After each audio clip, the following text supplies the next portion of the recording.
सावन महीनवा में लाल जन्मे लालन के जन्म भया लालन के जन्म भवा हो।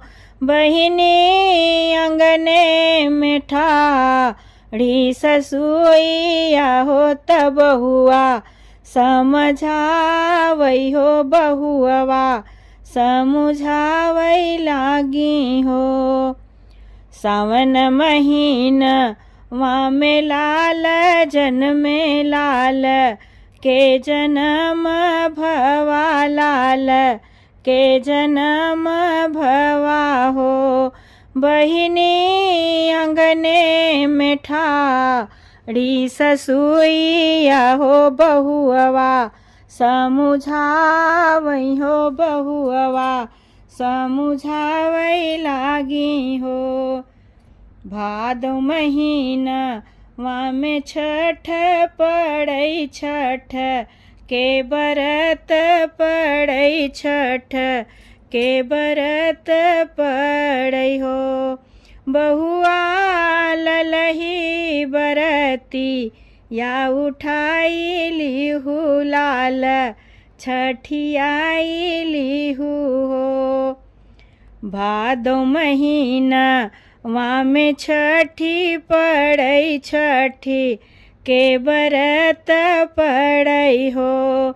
बहुआ ललही बरती या उठाई लिहू लाल छठियाई लिहू लाल छठियाई लिहू हो।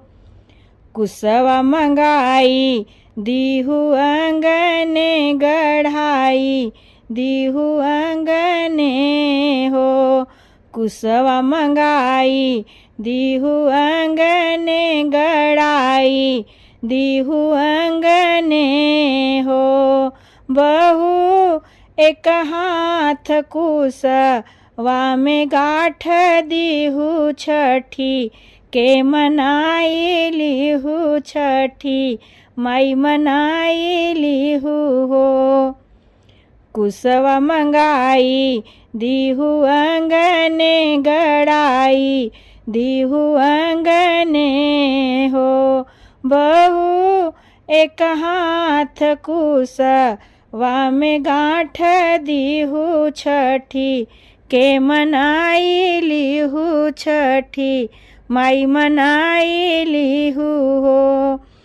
चुनरी पहिनी लिहू पियरी चढ़ाई दीहू हो। बहु तिनी महुआ दही या के भोगवात छठी माई के लगाई दीहू छठी के लगाई दीहू हो। बहु तिनी महुआ दहिया के भोगवात छठी के लगाई दीहू छठी के लगाई दीहू हो।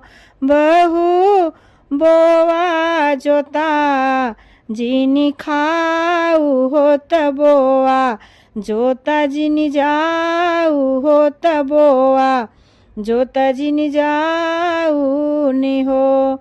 बहु तिनिया के बन ऊंचवलवा हो कर मुआ सागे खाऊ हो कर मुआ सागे खाई लिहू हो।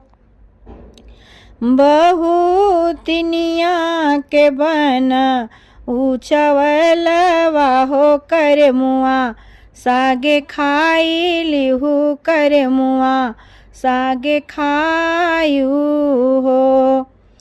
धन्य धन्य हमरी सासु हो त हमरी विधिया बताई दीहू विधि या बताई दीहू हो। धन्य धन्य सासु हमारी हो त विधि या बताई दीहू विधि या बताई दीहू हो। सासु हम छुई तो है राचरनिया होत मुख भरे आशीष दीहु मुख भरे आशीष दीहु हो। सासु हम छुई तो है राचरनिया होत मुख भरे आशीष होत मुख भरे आशीष हो। धनवा से होवा धनवान होत पूत से पुतवान होत पूत से पुतवान रहो। बहु भरा रहई तोहरा नई हर औरौ ससुराल होत औरौ ससुराल होत छठी मैया शीस दीही छठी मैया शीस दीही हो। धनवा से होवा धनवान होत पूत से पुतवान होत पूत से पुतवान रहो।